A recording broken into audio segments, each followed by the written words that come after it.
Halo semuanya, selamat malam. Selamat datang di podcast Ada Celotehan di malam Sabtu hari ini bersama kita lagi. Yeay. Jadi sebelumnya mau ucapin selamat buat teman-teman yang mau nikah, terutama teman kita ya. Iya. Iya, dia mau nikah minggu depan. Pecah telur. Tapi emang udah masanya nggak sih? Apalagi kita udah kepala 2. Sekarang ada Bener. yang lagi nyiapin pernikahan, kayak teman kita itu.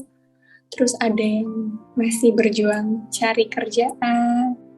Terus ada juga yang memang masih bergelut buat lulus dari dunia perkuliahan. Kayak gitu. Nah, tapi sebelum memasuki dunia pernikahan, terus dunia kerja, ada baiknya nggak sih kalau kita belajar untuk tahu bahasa cinta maupun bahasa minta maaf dari diri kita sendiri. Nanti kita bisa memahami partner kita juga gitu. Partner kehidupan sama partner yang ini ya, teman, keluarga, terus teman kerja kayak gitu-gitu ya. Jadi pertama kita bakal bahas tentang love language dulu kali ya. Oke, nah love language itu populer karena ada seorang dokter yang namanya Dr. Gary Chapman atau apalah itu namanya. Dia seorang PhD, seorang penulis buku, konselor pernikahan, terus dan direktur pernikahan. Dia itu penulis buku The 5 Love Languages dan itu menjadi yang paling populer, paling bestseller gitu. Dia emang orang yang punya passion untuk menolong orang dalam hubungan, relation, entah hubungan cinta, hubungan apalah yang teman kayak gitu. Nah, selain punya buku, dia ternyata juga ada website gitu. Nah, dari website ini, jadi kalau misalkan nggak beli bukunya nggak apa-apa, kita bisa ngecek kok dari website, di mana dia ngejelasin juga secara singkat ya. Sebelumnya kita udah sempat nyinggung ya di episode 4 waktu ada Iqbal sama Faisal. Nah, di situ kita makin tercerahkan nih bahwa bahasa cinta ini sangat membantu kita dalam nge-treat diri kita maupun lawan kita gitu ya. Jadi dia yang berupa kayak ini gak sih? Kita mengekspresikan cinta kita seperti apa dan kita menerima bahasa cinta kita seperti apa kayak gitu. Nah, ada 5. Coba kita lihat. Yang pertama itu ada word of affirmation. Jadi melalui kata-kata baik secara verbal maupun tulisan. Biasanya tuh dalam bentuk pujian atau kayak ngasih semangat gitu. Atau misalnya kita ngucapin ulang tahun gitu ya, dia yang panjang ngasih ucapan. Iya benar. Kalau misalnya ke keluarga apa tuh contohnya? Pujian misalnya kalimat manisnya. Enak nih masakannya. Oh iya, kayak gitu juga bisa, benar. Nah, terus yang kedua ada apa, Cik? Yang kedua ada physical touch. Jadi kayak apa ya? Buat orang ini biasanya tuh nggak ada yang lebih bermakna dibanding dengan sentuhan fisik gitu. Kayak misalnya apa ya? Pelukan gitu, dia lebih suka pegangan tangan kayak gitu. Atau ya gitu. Apa ya bahasa ininya, gerakan tuh lebih kuat dibanding kata gitu. Kadang kan ada orang yang gak percaya sama kata-kata ya. Gitu. Terus yang ketiga? Yang ketiga ada quality time. Oke, quality time. Iya. Itu yang ngumpul sama teman, sama keluarga gitu. Yang isinya mungkin lebih ke deep talk atau curhat, ya gitu-gitu lah. Kadang juga bisa gini sih, kayak apa ya? Kamu nggak perlu ngapa-ngapain, yang penting kamu tuh cukup di sebelah dia aja udah cukup. kayak gitu. Oh iya. Jadi kayak ngasih perhatian secara penuh atau ya cuman kehadiran dia aja udah cukup kayak gitu. Itu quality time ya. Terus nextnya ada acts of service. Ini itu aksi lebih apa ya? Action speak louder than words gitu. Aksi itu lebih kuat dibanding kata-kata yang kayak tadi juga. Nah, tapi kalau di sini contohnya tuh kayak misalnya bukain pintu atau bawain makanan buat temen. Iya. Antar jemput. Bisa kan? Antar jemput juga bisa. Atau apa lagi ya? Nih biasanya kalau emak-emak emak-emak kita udah waktunya makan siang, tapi ibu tuh kayak tahu gitu ini kita belum makan terus sudah dimasakin, tiba-tiba udah ada di meja kayak gitu. Gitu. Berarti orang tua tuh acts of service-nya kuat ya. Dan yang terakhir apa, Al? Receiving gift. Memberi hadiah. Ada kan yang dia suka sebentar-sebentar ngasih hadiah. Gitu. Iya ada, dan hadiah itu nggak harus terlalu yang besar, yang mahal kayak gitu, nggak harus kan. Yang sekadar kayak cuman ngirimin makanan mungkin itu juga terhitung hadiah kan ya. Apalagi ya kayak tiba-tiba lagi sakit dibawain apa ya, misalnya orang yang sering kalau menstruasi kan perutnya sering sakit ya, terus kita dibeliin hadiah kayak apa sih, penghangat perut kayak gitu, itu kan termasuk hadiah, receiving gifts kayak gitu. Nah itu tadi 5 love language-nya. Nah kalau aku nih anaknya quality time banget sih. Jadi kayak yang aku bilang tadi, aku nggak perlu apa ya, yang penting aku tahu dia ada di samping aku, dia mau ngapain aja di samping aku, mesti tetap bareng sama dia. Dan ya lebih baiknya juga kita sama-sama kayak deep talk atau sekedar ngobrol receh atau apa kayak gitu, itu udah bikin aku seneng sih kayak gitu. Itu yang paling aku besar sih, quality time. Kalau aku anaknya apa? Bahasa cintanya apa? Aku juga persenan yang paling tinggi itu quality time. Jadi misalnya lagi juga ngumpul sama orang, aku biasanya kayak handphonenya udah nggak apa ya? Ini ya, nggak lihat HP. Iya. Terus ya aku sama kamu kan ini kayak cocok ya, kita sama-sama. Anaknya quality time. Iya. Jadi kita kalau misalnya di talk, aku tuh kayak lebih benar-benar. Karena gini, ada orang yang juga ada yang banyak ya orang-orang yang nanya kayak bagusnya kita tuh kalau misalnya love language kita quality time, apakah kita harus mendapatkan yang kayak pasangan atau temen yang quality time juga? Terus juga walaupun kita tuh ini ya sama ya, walaupun kita yang di pertama itu sama-sama quality time, ini aku sama Ao, bukan berarti kita tuh apa ya, kadang juga bisa ada kayak ini orang kenapa sih katanya quality time tapi kok kayaknya beda gitu. Karena bisa dilihat dari persenannya nggak sih? Bisa jadi dia quality time tapi tuh persenan masih kayak di bawah kita. Ya tetap aja semua itu nggak ada yang equal gitu, nggak ada yang sederajat. Jadi semuanya bakal apa ya, terpecahkan kalau kita emang ngobrol sih, komunikasiin semua itu gitu kalau menurut aku. Iya, makanya tak kenal maka tak sayang. Iya, tak komunikasi maka tak sayang juga. Nah, kita next ke apology language ya. Nah, buat teman-teman yang mau tahu apology language tadi kan ada di 5 love languages ya, di bagian bawahnya teman-teman bisa lihat ada apology language, bahasa permintaan maaf gitu.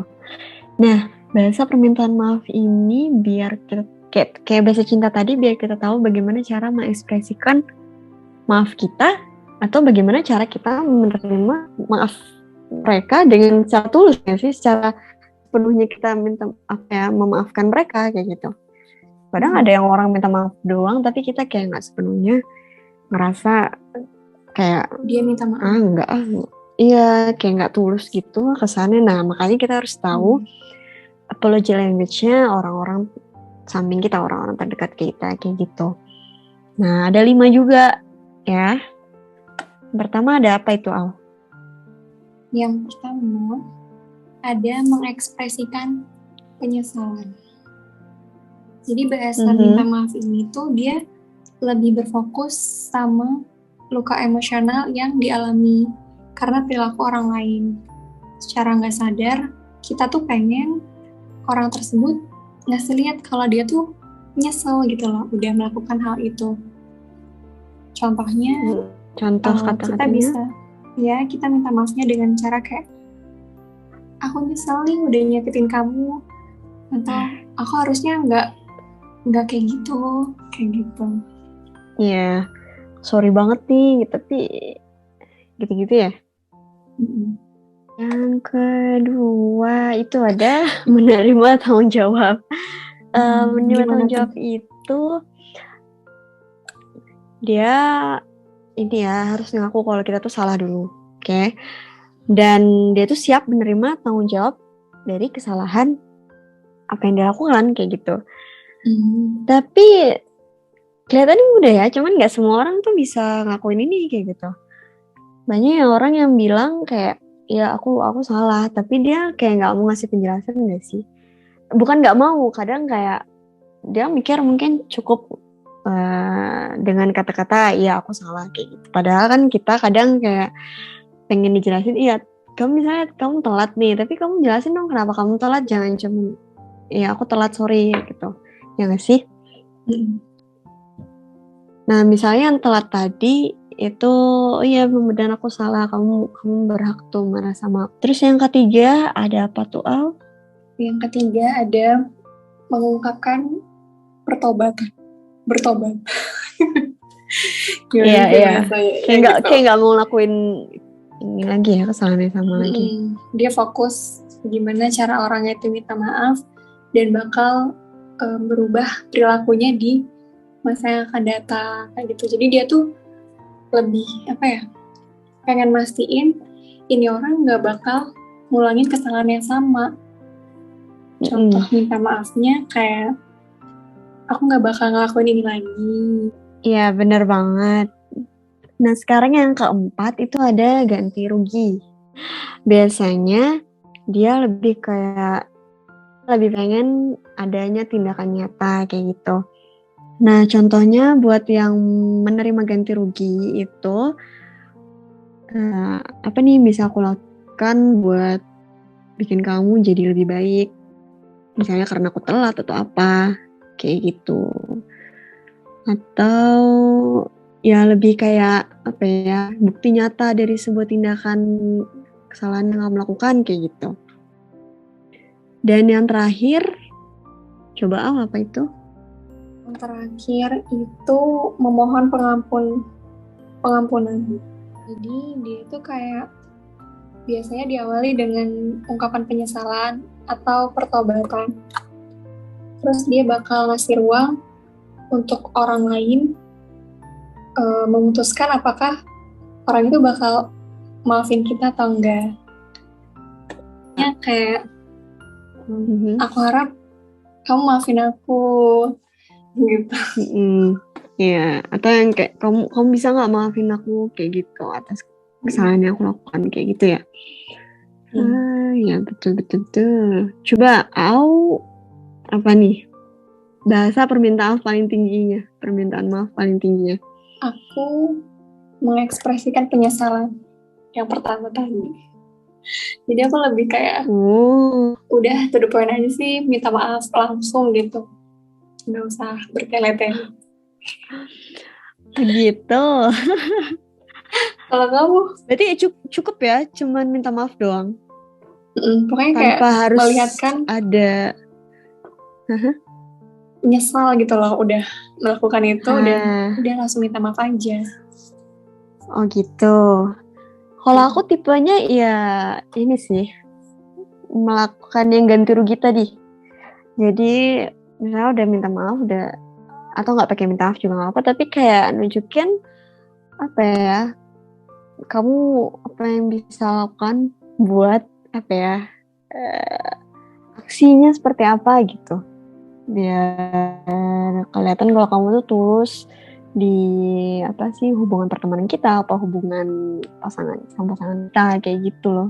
Kamu tuh kayak lebih ke bukti ya, kayak kata-kata tuh Bukti. nggak gitu penting. Enggak penting. Selain 2 tadi, apa aja sih yang bisa dites di web itu, Cit? Oh, di web ini juga ada anger assessment, atau apa sih, tentang apa ya, kemarahan kayak gitu. Jadi kita bisa melihat kemarahan kita tuh ada di tingkat berapa. Jadi ada warna hijau, kuning, merah, kayak bisa ngontrol di tengah-tengah, sama yang kurang bisa ngontrol.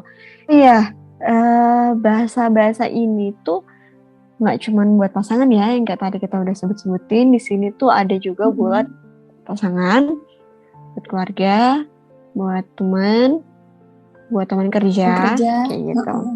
Nah, kalau yang bahasa permintaan maaf tadi tuh, menurut aku sangat bagus ya kalau kita tahu. Soalnya kadang kita suka kalau misalnya ada yang minta maaf ke kita, atau kita minta maaf ke orang lain, dan itu tuh kadang kayak jadi suka salah paham gak sih? Ini orang beneran tulus gak sih minta maafnya?